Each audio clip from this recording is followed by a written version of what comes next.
what is going on? Welcome to the All Go podcast, one of our very few live streams. But I'm your host, Desmond. I am here with my partner, one of my good friends, Dre. Dre, what is going on this morning, my friend? Um, just excitement for college football being back, and it's already been a variety of games that have kicked off already. Starting with last Saturday in Dublin, of all places, Iowa State and Kansas State.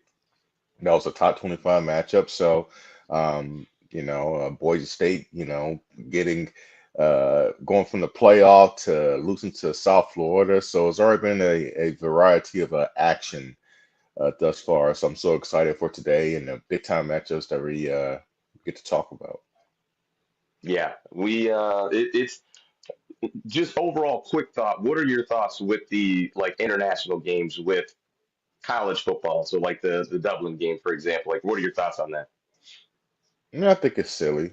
I think for the NF, for example, I guess I understand why the NFL does it because they're performing a professional. Well, I guess you could say college football is a professional league, but you're trying to expand your game globally, right? To bring more people in.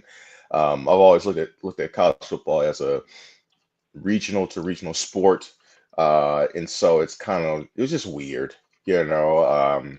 It's less games too overall, so I feel like those games should be played, in those particular team stadiums, if anything. I'm not even a fan myself personally of like the classic games, like the invitation games, like the games they Neutral have at sites. uh, neutral sites. I'm not even, a fan of that, unless it's like the playoff or something. I think that it's like I said, it's less games, and what makes college football special is like the experience, the tailgates, every particular stadium's unique design and little, you know, quirky things like the at Death Valley, the player touching the rock, and all those different things, man. That's what makes it special. So I'm not a fan of it. Yeah, I agree. I'm with you. So before we get into actually last night's college football game, want to just briefly touch on the Micah Parsons trade. So it's obviously was a huge trade.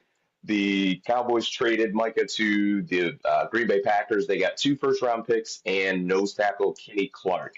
And then Green Bay gave Micah, I think, a 4 year, $188 million contract with about 136 fully guaranteed, about $47 million a year.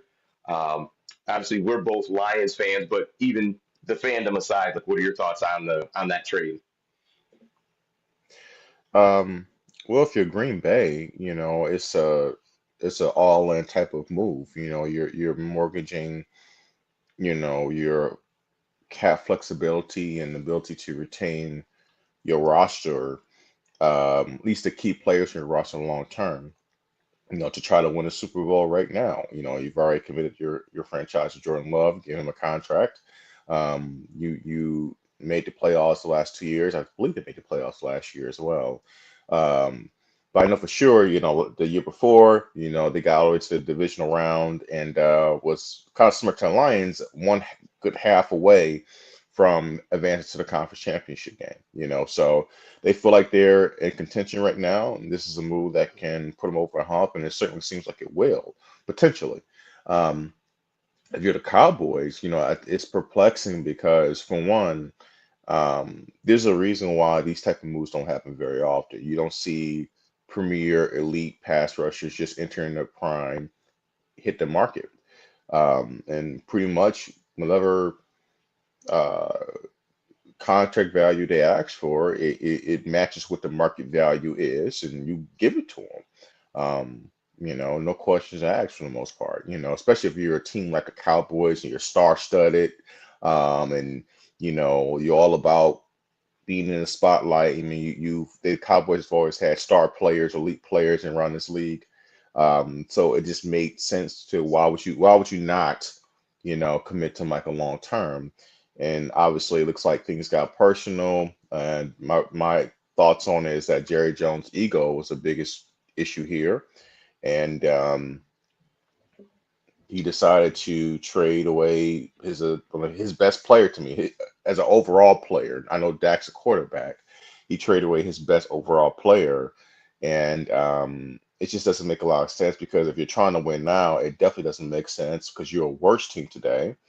And if you were trying to rebuild, it's not good enough capital to do so. If you were trying to rebuild your team, then you would have tried to trade Micah to a team that from a projection standpoint, won't have the amount of wins the Packers will have, and to get the most value out of those first round picks, like say if you traded Micah to, I don't know, um, the Titans, like if you trade the Titans, the Titans still gonna take them a couple years before they become good, right? And the Titans is a team that will have the cap space, they may have been interested, who knows? I don't know, and you got like two first round picks from them picking in the middle of the first round is way better value than at the end. So that's kind of my thoughts on it. It's weird. Um, it's unexpected but expected because of the Jerry Jones factor. Yeah, once again, I think I can live with you making the trade and trading Micah Parsons. It's when you did it that moves me off of the it's an okay decision to now it's just poor management. It's just simply poor management. If you do this trade 6 months ago or even 5 months ago, before the draft, you're able what it does is you now get the two first round picks. You draft two number one picks in the draft that just happened in April if you make this trade before the draft happens.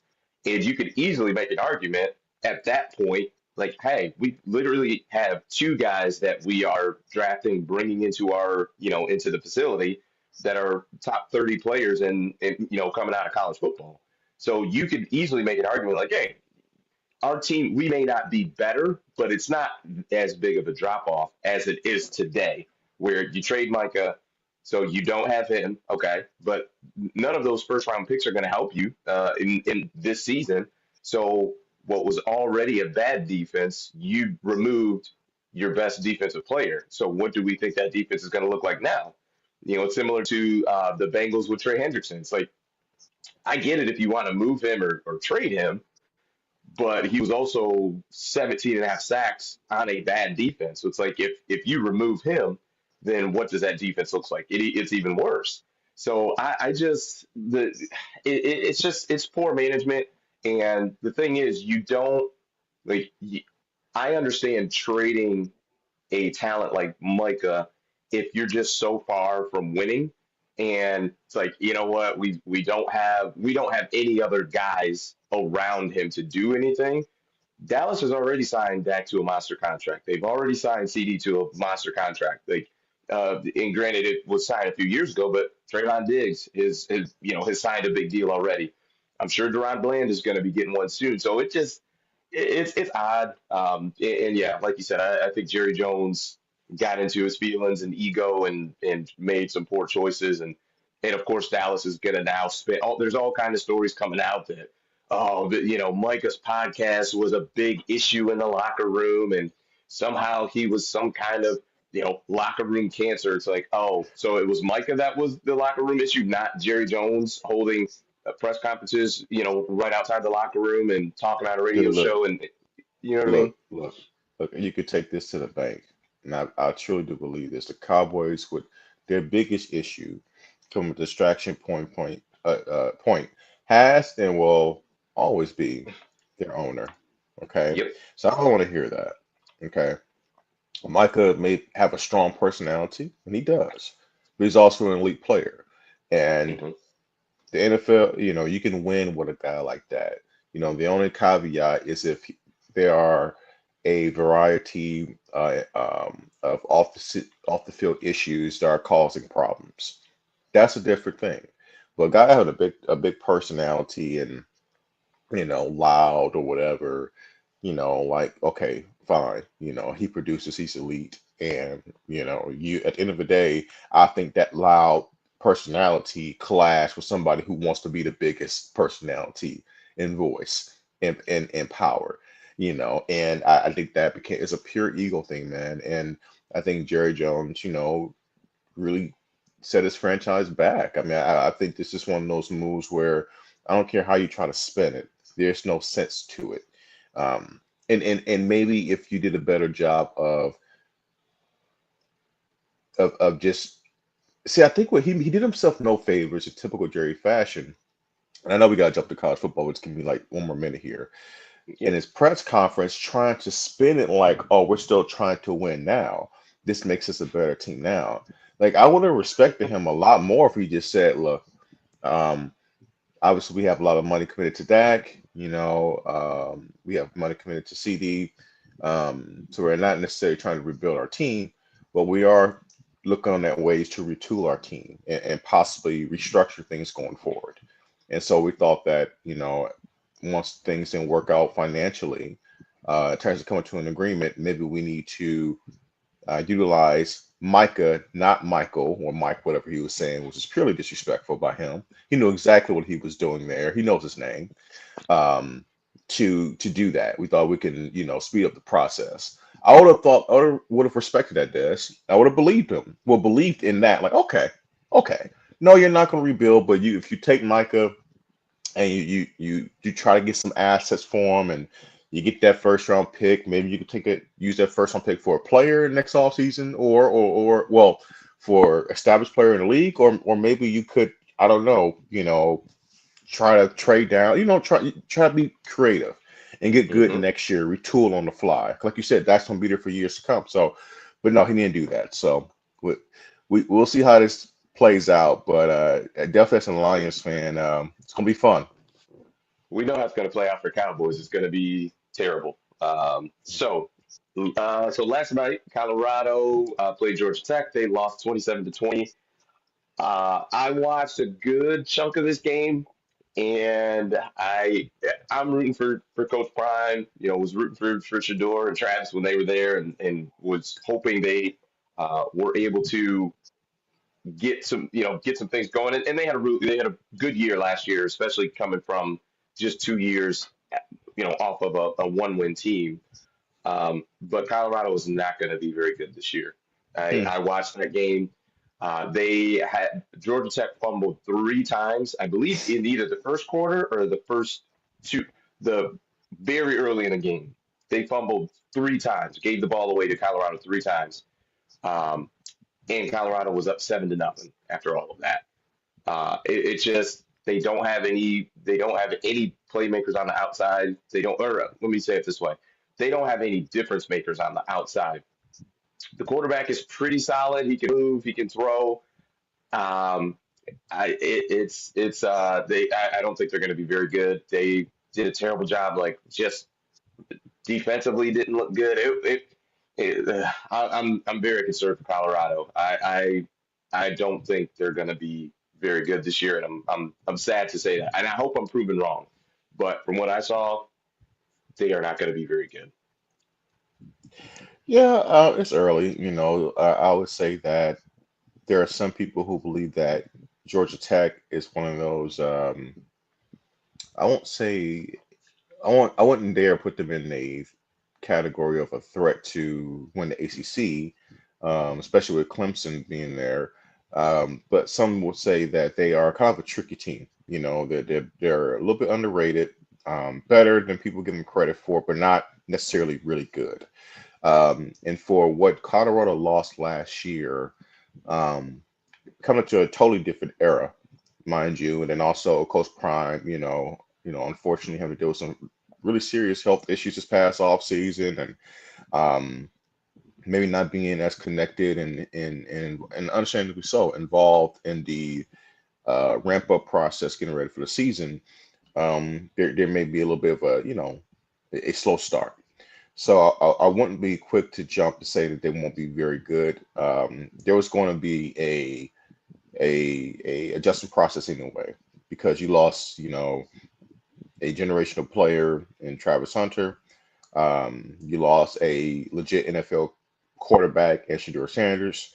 Um, you're talking about just the chemistry between like a father and son, literally being the quarterback and your dad being the head coach. So it's going to be a big time adjustment anyway. I would give it a couple more weeks, just given those circumstances, but definitely, not ideal.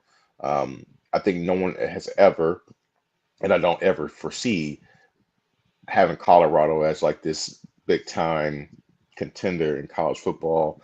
I mean, I think ideally speaking, you'll like to see them at some point be one of those teams that could contend for the Big 12, which by no means is viewed as the SEC or Big 10, but it still is some really good programs there. So you'll like to see them, find their way where to be very competitive. But this is also the problem with college football today. It's really hard due to the dynamic changes, with with NIL and the transfer portal to build a sustainable program. Things change so much. Even if you bring in quote unquote a lot of players every off season. Just because you bring guys in doesn't mean that's just going to work right away.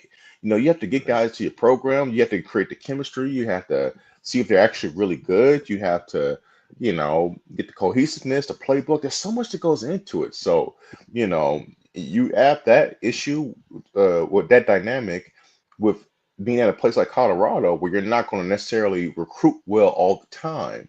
It's going to be an uphill battle. So yeah, that's kind of my thoughts on it. Yeah, it's interesting.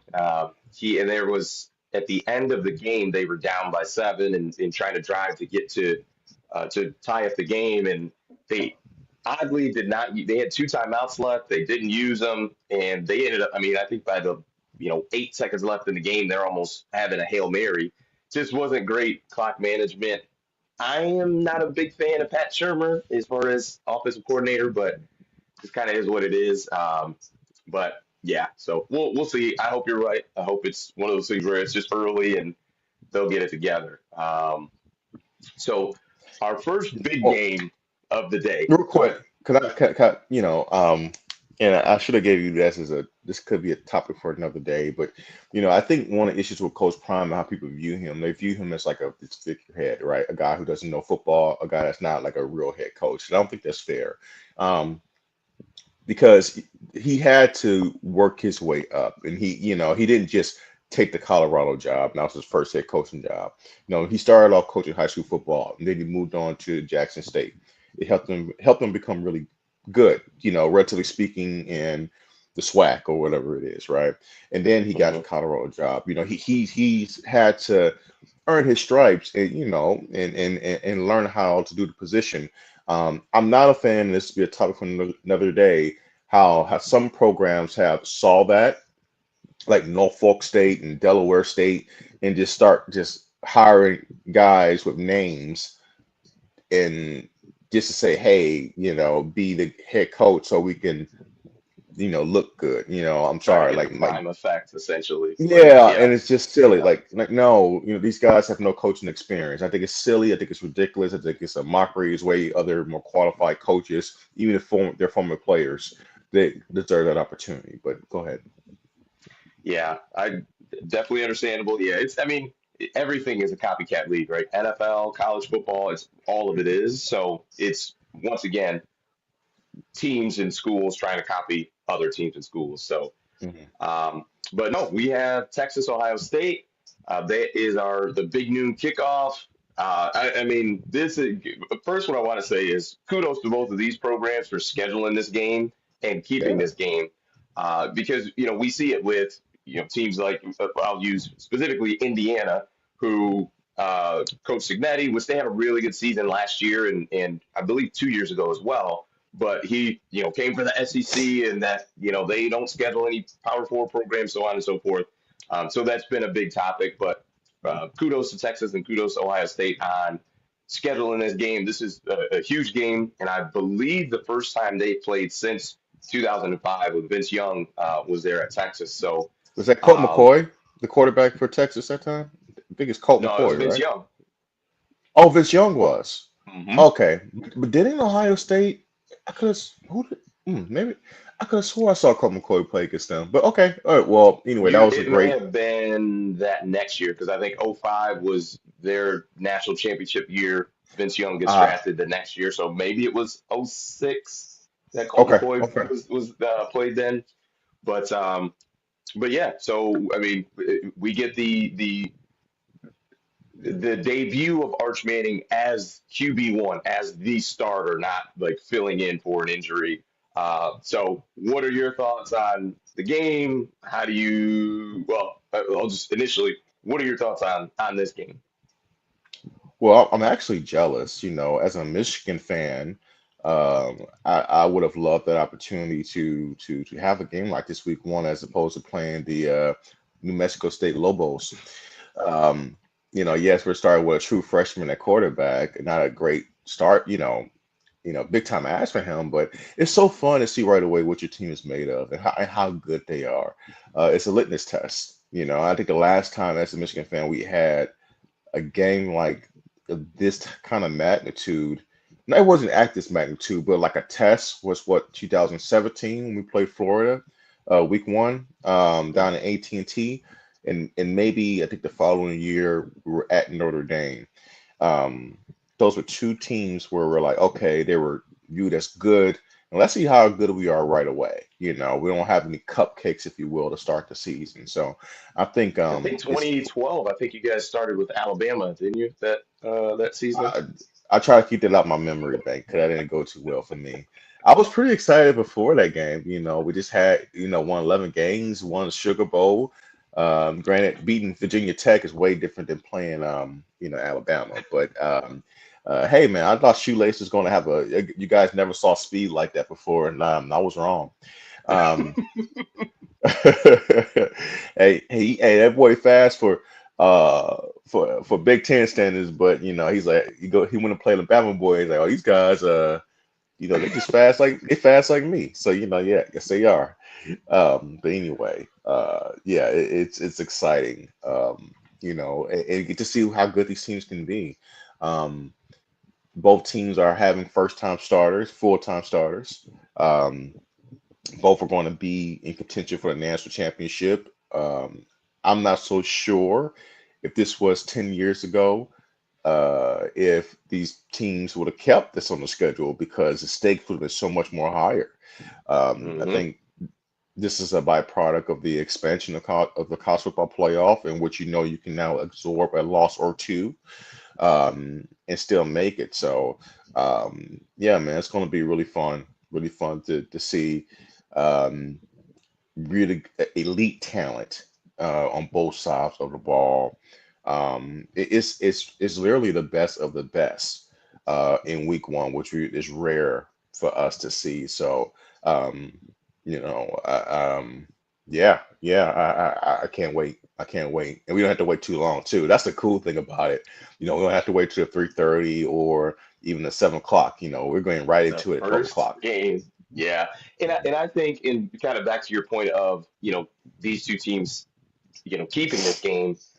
What's going to be the true litmus test on if these continue to happen, these games get scheduled and kept, is how the college football playoff committee weighs in these types of games. Because to me, and I'll just use Indiana because they were I think 11-1 or something like that last year, Hmm. right? I would rather have a Texas, for example, a three-loss Texas if one of the losses is Ohio State and they, have a really good season versus an 11-1 Indiana team that played no, Power Four teams in the out of conference, got to avoid, Michigan and Penn State and Ohio State for some, just for this example. Somehow they get to you miss all the big boys in the Big Ten and then you schedule no Power Four teams in the out of conference. I give me Texas over that all day. So I think that'll be interesting to see how the committee treats it when it comes down to the end of the season. Because if it is the reverse of that scenario and it's just hey you just need a one loss team, I think we're going to see these games go away in the out of conference and then obviously we'll just see them in the playoff. But I love seeing these in the out of conference. Are you an Arch Manning believer? Um, I think I'm kind of neutral on him. You know, this is a guy who Hold on. obviously is. I'm not gonna let you be neutral. It's either you got to pick a side. So you either I think he's going to be Yes, a first round draft pick. Yes, that is because that's what everyone's yes, talking. he will be. Or I don't think he'll be. Yes, Okay, so yes, you he are will all right. be. For these reasons, one, he has the pedigree. So based on what I know now, which is not a lot, based on real data, I can only go by his pedigree, and also I can go by, the fact that he plays for a really good play caller who's going to make him look really good. So I think even if he is not great, even if he just looks good, his name plus the way his stats will probably look by playing for a really good play caller will allow him to be a first round pick potentially. And I'm saying that with mind you, not seeing him play now as a full time starter yet. We'll see. But as of now, yeah, I have to. If I was weighing all of that, there is a high probability he's going to be good. Yeah, I think so. It's funny because you didn't even necessarily say I think he's going to be really good, but you did list some really good reasons, and I think your reasons have kind of swayed me, but I'm not yet an arch believer. I'll put it that way. So I just to me I mean Quinn Ewers was what a sixth round, seventh round draft pick. I mean Yeah. no one once we saw Quinn Ewers like starting at Texas, I think everybody was like, so this was that five-star guy that with the weird mullet and stuff in Ohio State that was this big name guy, and it never looked great with Quinn Ewers. And and I do understand there is development and there's so much that goes into it, especially for a freshman quarterback. But he wasn't a freshman last year, and you still didn't beat him out. So that part is a little odd to me that you're telling me this kid is and not you, but the talks are this kid's generational. We haven't even seen him be QB1 yet, and I've seen people already talk about tanking for Arch Manning. That the Hmm. Browns are going to package their two first round picks that they traded down to get Jags traded up with the Browns. Browns traded down, and the Oh, Browns have the I, Jags picks next look. year. But they're talking about packaging that already to get the number one pick. I'm like, what if he's terrible? Like that's when I'm like, okay, Okay, we've Des, gone too far. but hold on, Des. In defense of that, I mean the name Manning is a rare it is rare air in this just in football in general. Okay, that Yes. family has a combined four Super Bowl championships. One of the quarterbacks, and Peyton is one of the best of all time. Eli had, like I said, he has two of those four. Um, you I'm know, fully aware. both. Fully aware. So it's I know, but I'm just But saying, that like, doesn't necessarily mean it's he's going rare. to be great I just because guarantee, of that. I know, but it's like it's people view it, and I understandably understand it that this is foolproof. There's no way this kid is not going to be good. He has the physical tools. He looks the part. He has the family name. He's going like I understand it. Trust me. If Tom Brady's nephew or son or whoever ever plays college football, there will be a media circus, and he will be anointed before he even steps foot on campus. It's just how it works. You are probably correct. Look at LeBron Well, James and look at I don't Bronny think it's James. foolproof. Look at Bronny Yeah. James. Look, this is how sports works nowadays. If you have if you have a famous last name, and you're related to somebody, um, that's famous and historically speaking, being great. Yeah, you're going to get a little bit of a bump. That's how it works. I mean, I would like to see him start first. I mean, Understand? when the tank for Tua started, Tua had thrown 50 touchdowns or something like that, as a sophomore, and it was unreal. He had a stretch of games where he had more touchdown passes than incompletions, like Uh, uh, multiple stretches. I mean, it was Very it was fair. silly. But we will move on to my team, the Crimson Tide, playing Florida State. So this will be the 3:30 game Eastern time. So this will be on right after Texas Ohio State. What are your thoughts on the Bama Florida State game? I think Thomas Castellanos is going to be is going to be running all over the place, running for his life potentially, but he's going to be tough to tackle, man. I like him, man. He's so exciting to watch. Yeah, he had an up and down career at Boston College, but as a player, he's very exciting to watch. I think if you're Mike Novell, you need this, man. I mean, you're talking about if you at the bare, you know what does at the bare minimum, you can't get embarrassed. I think going what 1-10, like the disaster that you talking about a flip, a total flip from being arguably in a college football playoff should have been, but you lost your star quarterback to 13-0, injury. if I'm not mistaken. Yeah, 13-0, Yeah, undefeated season. Yep. right. To just having a complete disaster last year. Um, you need to get off to a good start. And I don't know if it's fair to expect them to beat Bama, but they need to look competitive. I think it's imperative for them to do so. And if they do that, then that for them, that'll be a good sign. But they can't get blown off the field. Um, Obviously, I'm taking Bama to win the game. First time starting Ty Simpson, so it's going to, but still, Bama should have the talent edge in this game. But from an entertainment standpoint, man, I'll be shocked if if you guys don't see Castellanos break a few plays. He's lightning in a bottle. Trust me. Lightning, Yes, he's very exciting to lightning in watch, a man. bottle. He's very exciting to watch. Like I'm not making his guy, prime Virginia Tech Michael Vick. Don't get me wrong here, Lamar Jackson at I mean, Louisville. I'm not lightning in saying a bottle is aggressive. That's aggressive. it may be a little bit, but I'm not comping him to those guys at the quarterback position. But I'm just saying he's very electric at times. So just Here, make here sure his you're. last Don't I do believe that. Didn't five. I just say he was up and down at Boston College? Don't do that to No, me. I'm Don't just bring stats into it. Dre. I'm If he's talking about. lightning in a bottle, we've got to talk about this. Oh God. So last five games. So against Syracuse, this one he was at Boston College, so different, nonetheless. They did Not win the same talent. 37-31. He had Right. correct. He had 5 carries for negative 10 yards. Oh God. Um, He was against trying to make a play. Louisville, they lost 31-27. Now this is solid. 15 carries for 43 yards. That's actually really good with the longest 16. Virginia Tech, they lost 42-21. He had 20 carries for 58 yards. Another really solid game. Against Virginia, he had 10 carries for negative 9 yards, lightning in a bottle. And then against Michigan State, he had 15 carries for 15 yards, lightning in a bottle. So Right. Hey, I that's told you he that's was up and that's the down. guy Look, that I told you he was up and down.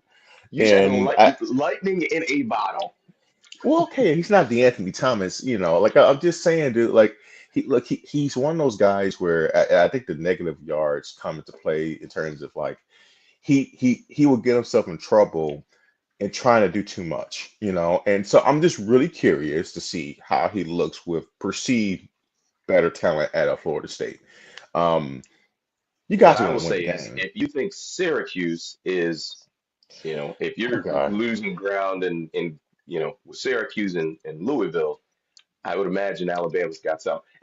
The- And Castellanos had some comments that he I made was as just going to well. say And that I that's the know only thing that the Alabama defense is going to they're going to be trying he's to a small guy. Look, if he's smart, especially if they're talking like slide, brother, or get out of bounds. He's not a he's no, a if very he was smart, he wouldn't have said anything.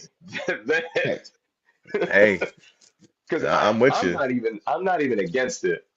Like I understand it, but my thing is, if you truly think you can win, you're better off giving a team less motivation versus more. Like Right. the bulletin board material, like it's just silly. I mean, but we'll see. Who knows? There's been times, and I'm not comparing him to this person, but when Johnny Manziel was at Texas A&M, like I remember going into that game, I'm like, man, this little dude, we're gonna squash this kid, and we took an L at So home. so So so let me again, once again, I'm not comparing them, but I'm just saying. yeah, and he was probably funny thing about Johnny Manziel is that he was probably out partying until 4 o'clock in the morning the night before that game. Just so Yeah. he's an it's amazing guy. That's literally a guy who dominated purely based on talent. You know, um, Yeah. you It's know, wild. like, incredible. But go ahead, I mean, he did have which we didn't know at the time, but a Mike generational Evans. wide receiver in Mike Evans. I mean, Yeah, yeah, I didn't think, I wasn't super high on Mike Evans going into that season. Like, I mean, yeah, he's tall, he's got size, he can run a bit, but I'm like, this guy's not, much. And he's done the exact same thing that he did at Texas A&M in the NFL again and still again doing and it again. too. Still doing it. Yeah, Yeah. yeah, at a super high level. Mhm. I think the spread on this game is Alabama by 13 and a half. Do you think Whew. Alabama covers the spread in this game? Oh, no, I don't. I think Ooh. that there would be an adjustment for a first time star Ty Simpson. Um, yeah, honestly, I gotta be honest. There's a little bit of bias in me that I like it when when blue blood programs are good or competitive. I want Florida State to be competitive. I don't want them to beat you guys, but I want to see them, be competitive this year. So, yeah, man, I think they find a way to keep it close. I do. Neutral site game, correct? Nope, this is at Florida State. Oh yeah. Oh, even more so. Yeah, yeah, yeah. I'm going that Bama doesn't cover. Okay. That I am good with. So we talked about my program. Now let's talk about yours. I know obviously Michigan plays New Mexico State or New Mexico today, so not quite the Lobos. high No. value or high caliber game, but what are your expectations for Michigan football this year? At best 9-3. Worst case scenario, I can't say 7-5. That's just disgusting. I don't want to see that again, and that's just unacceptable in Michigan. So I say 8-4 worst case scenario, 9-3 best case scenario. Well, no, I'll stretch that. 10-2 best case scenario, 8-4 worst case scenario. Look, man, you have a first time starter, a true freshman as your starting quarterback. There's Mhm. going to be a learning process. I don't care how talented he is. That's any guy. But you do have a really good defense, an established, really good defensive coordinator in Wake Martindale. We know that Michigan has had the pedigree of having a really good offensive line, and their approach is to establish TOP, control the flow of the game, run the football, minimize mistakes. Um, so I believe that they're going to continue with that formula, especially early, Bryce getting started. And that will put them in position to be competitive enough to get to that 8, 9 win, possibly 10 win, depending on how fast Bryce ramps up, type of mark. And And also I'm look at looking. what they did last year. They had maybe their worst quarterback room ever. One Mhm. guy was a preferred walk on, and Davis Horn. Who, granted, now a Michigan legend because he got a Ohio State win. But Davis Horn, Alex Orji, who can't even win a job at UNLV. And it's just ridiculous, ridiculous. That was bad. So the That was bad. quarterback play can't be any worse, and you still got to 7 to 8 wins when you include the bowl win over Bowl your game. Alabama Crimson Tide. So yeah, I mean, I think that they have a good chance to get somewhere between that. But I would temper my expectations when it comes to Bryce because he's a true freshman. Let that kid mature and grow. And I do believe that they will insulate him by not putting so much on his shoulders right away. I'm looking at your schedule, Just and cupcake. Trey, you got New Mexico this week. You have ranked Oklahoma that you play next week, next Saturday, and you don't play another ranked team until November 29th. And there's this team called Ohio State. I don't know if you've heard of them before, but other than Yeah. that, those are the only two ranked teams It's that you have on the schedule.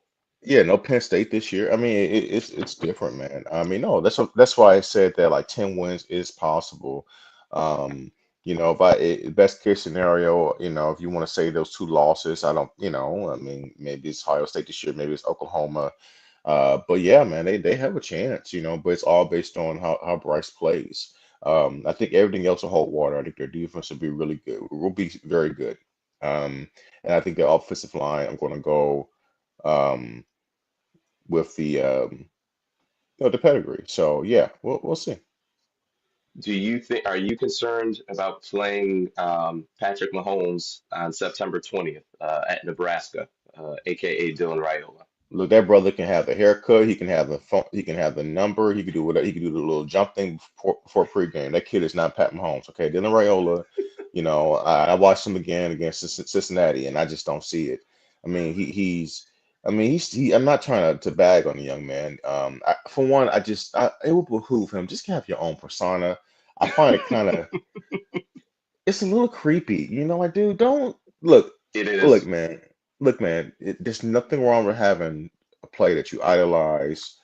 Even pattern your game after a little bit. I mean, any Mhm. great player's done that. But it's like Everything, Trey. It's the everything. The sunglass, head band thing, the the haircut, the sunglasses coming into sunglasses. the. It's just like, He bro, even did like it's just, the little, when Mahomes is waiting on a play and he does like this. Like Rail even did that the other day, dude. like in the If game. I I'm was like, yo, Mahomes. this is If weird. I was Mahomes, I'll be telling it. I'll be at home telling Brittany like, babe, this is kind of creep, kind of weird a little bit. It's kind of creeping me I out. mean, I'm not saying Pat should do it, but just it would be fun. He should send Dylan Raiola a cease and desist letter. Like, stop this. You you need to stop this. This is Spe- crazy. yeah, He's a superstar athlete, so I'm sure Patrick Mahomes is not worried. He probably doesn't know Dylan Raiola even exists, but no, no, it is he's apparently weird. no, that's not fit. It's That's not true. past like we're He was cool. at the game. This is odd. He was Well, at the yeah, Cincinnati he's game. at the game, Yeah, but I mean, yeah, Patrick Mahomes is a almost a I billionaire. know, Like I know, I doesn't know. mean it's it's weird. It's gone past like, oh, that's like kind of an odd kind of coincidence, and now he's just leaned so far into it. It's like, oh, all right, man. Like this is silly. This is silly. But briefly, the last game I want to jump into is LSU versus Clemson, which is our primetime game tonight. Um, I'm just going to tell you, this is the game of quarterbacks that I do not believe in. I Got a think Klubnik. Garrett Nussmeier and I think, is it Klubnik, Cade Klubnik? These Yeah. guys are both mocked to be first round draft picks next year, and maybe they will be, but I do not believe in these gentlemen. But what are your thoughts on this game? I think that I won't say must win, but this would be a much needed and big win for Brian Kelly. You need to get off to a really good start. To beat Dabo and Clemson, a team that some people are touting as a dark horse to win the whole thing this year. Um, it'll be a huge win for that program. They need this. For Dabo, not so much. In Clemson, you don't need to win this game. You would like to. Quite frankly, you're in a weaker ACC. Even if you lose this game, you should win most of your games, if not all your games in conference. So it's not a must win. Um, but yeah, I think these are two teams they're both probably dark horses to win the whole thing. Even if you don't believe in their quarterbacks, they have the head coach pedigree, they have um, the talent on their roster. So it's very, very intriguing from that standpoint. Um, it doesn't have quite the juice that Texas Ohio State has, but it's not too far off the mark. These are two teams that can find themselves in the top 10, um, definitely top 15 by the time we get close to the college football playoff rankings, and you start thinking about cutting up, eating that turkey. So yeah, another really good matchup, with big implications. Yeah, the interesting part is, I'm looking at LSU's schedule. It is murderer's row, Hmm. whereas You got to Clemson, win. not so much. That's why it's a And must win. also too, Dabo is a made man. He's once you brought a national championship to multiple national championships, excuse me, to Clemson, you're a made man. But it's I like you said, I think Brian Kelly's seat may be getting a bit warm if they lose this game because you would imagine you're not going undefeated in the SEC. I No, mean, you're playing, no, you got Florida, you got South Carolina, you play Bama, you no. play, like, I mean, it's just it's such a difficult road. Now, if Nussmeier is who a lot of the analysts say he is, then maybe you get there. Maybe you win, only lose two games, but I know if you lose this one, there's no way you're getting through the rest of that schedule with one more loss. Like that's not going to happen. So you Mhm. got to have this one.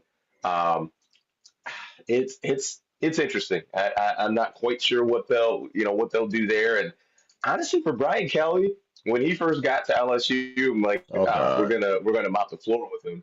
And he ends up, he won the SEC one year, or won the West one year, and yeah, I think they ended up playing Georgia that year in, in the SEC title game. But I mean, he has done better than I expected him to. I'm still just not a fan of his. I just think he's just got a weird kind of smugness about him. But it yeah, they LSU definitely needs this without a doubt. I think it's funny, it's shout out to that, that Netflix series Any Given Saturday or something like that.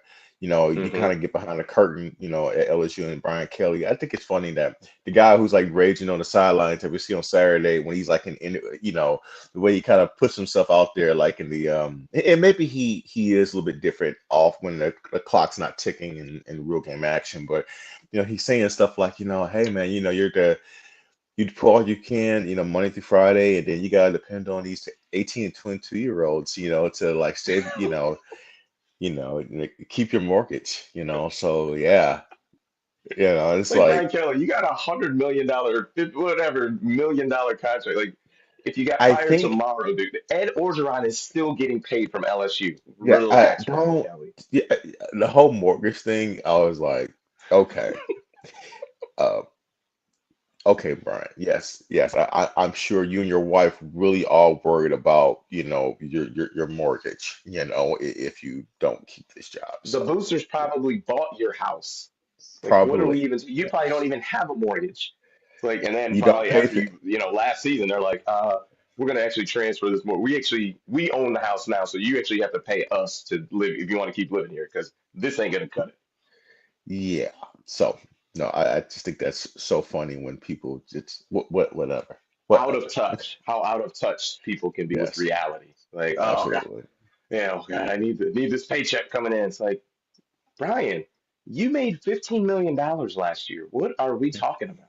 And you Yeah. live in Louisiana. Like that's the thing too. You're not in California like Lincoln Riley. Like you live in Louisiana. I get it. I know there are for sure some expensive houses there, but it probably ain't a $20 million house. Like, what are we Yeah. talking about? But Hmm. anyway, um, anything else you wanted to mention before we wrap? No, man. I mean, this is exciting. I look forward to possibly next week having a recap of what happened this past week because it's a lot to talk about. Um, and it's a lot. What's exciting is that there's a lot of first timers this week. A lot of first time Hmm. starters. So we're going to see a lot of these guys in live action.